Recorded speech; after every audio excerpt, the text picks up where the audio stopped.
Here I am again, and I saw this picture and I just fell in love with it because these people are having some fun. This is these dances from down to Central and South America and all the Spanish-speaking countries. They're just having fun. I've been there. I want to get on the stage with them. But anyway, I'm using it as a good background because this is about a little bit of dancing. But this is like a fairy tale the modern day setting. And there was this couple.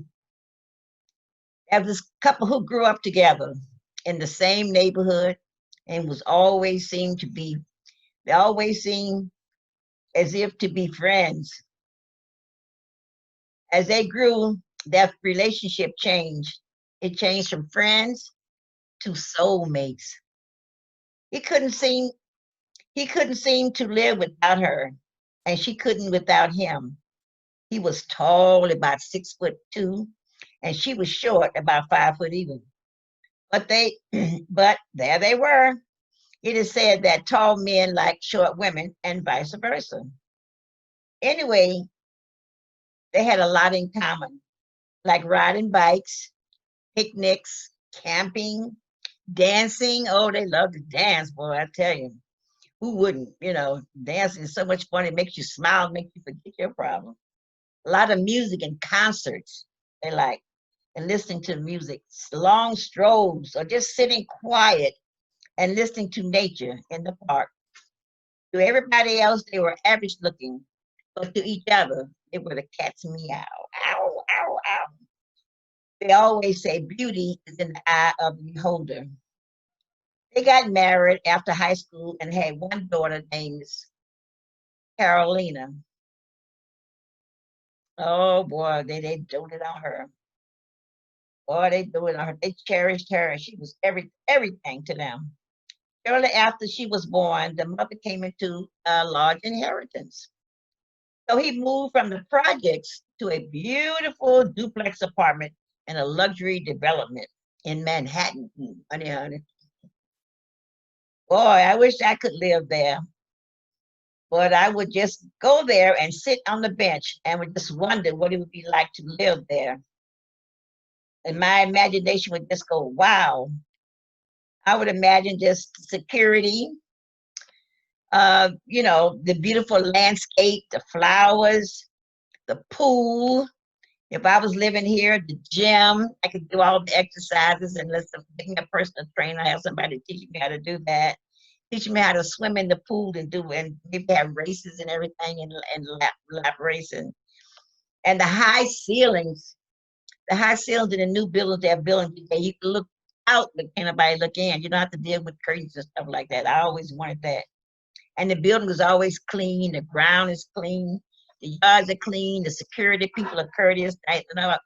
Nobody out there acting crazy, because if something started up, it was constantly squashed.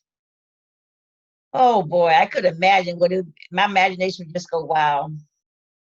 The family went apple picking one day, and a bug bit the mother. This bug caused so much problems. This bug caused so much problems and discomfort and pain that she had to go to the hospital where she was given antibiotics. But the side effects of the drugs caused other problems. And finally, all her vital organs broke down. He used to work with me at Con Edison, big, tall, handsome man, very sensitive. And every time he look up, he was called to go to the hospital as your wife. As soon as he said wife, he ran out the door. Wife ran out the door, ran out the door. You listen to the doctors, one doctor tell you one thing, another doctor tell you another. He was always panicking. All her organs broke down and she died. So much pain this caused the family. The child without a mother and the husband without his wife and his soulmate. The little family was lost for a while until one day the father met a woman with two daughters who seemed to be the answer to his prayers. His daughters would have his daughter would have two sisters about the same age, and the mother who put up a good front of affection that it was believable to the naked eye. Surely the father fell ill and the daughter was at his side constantly.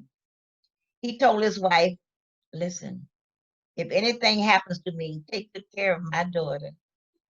She promised with a wink, wink to herself. I do believe she was giving him poison slowly, slowly with her wicked, evil self, but nobody could see it. Everybody was fooled. You better watch out for that. For people who, like they say, every grin is not a smile. People they're born out here just to deceive other people. They're so wicked. When he died, the mother's true self appeared, and she let it be known that she had no love for little Carolina. She took her nice clothes away and gave them to her daughters, and brought her things of a lower value. She put her girls in a private school. She put her girls in a creme de creme private school, but little Carolina went to a public school where the rules were a little lax and you had to bring your own supplies. Not even the hand-me-downs from the rich schools. At home, the mother fired the maid, housekeeper, and made little Carolina do all the work. The two sisters laughed and laughed because they knew she couldn't do anything about it. But after all, their mother was her guardian. Their mother was her guardian. They were a little bunch of bullies, but as badly as they treated her, she did not have a bitter temperament. She was nice and beautiful, but she didn't know it. She didn't know it. She didn't know that she was beautiful.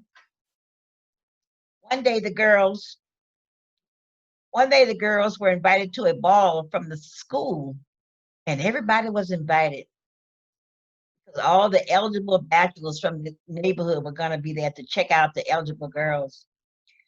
Boy, what a buzz in the house and in school.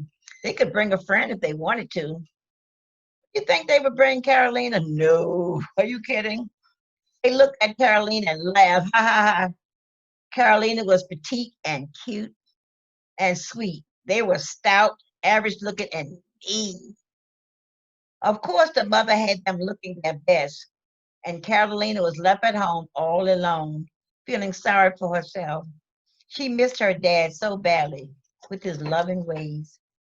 She went to a friend of her father's and told them the story about the ball, and she couldn't go because she had nothing to wear. They pulled a few strings, and lo and behold, things and equipment start come in the house, and they began to put together a beautiful young lady. Hairstyles, shoes, gowns, makeup. Since Carolina didn't believe it was her when she looked in the mirror. Is that me? Is that me? Oh, wow. I didn't know this was me. I didn't have to look this good. Wow. So happy. Now you would look so now you would look so that they won't recognize you so readily. So don't stay until the ball is over to be on the safe side.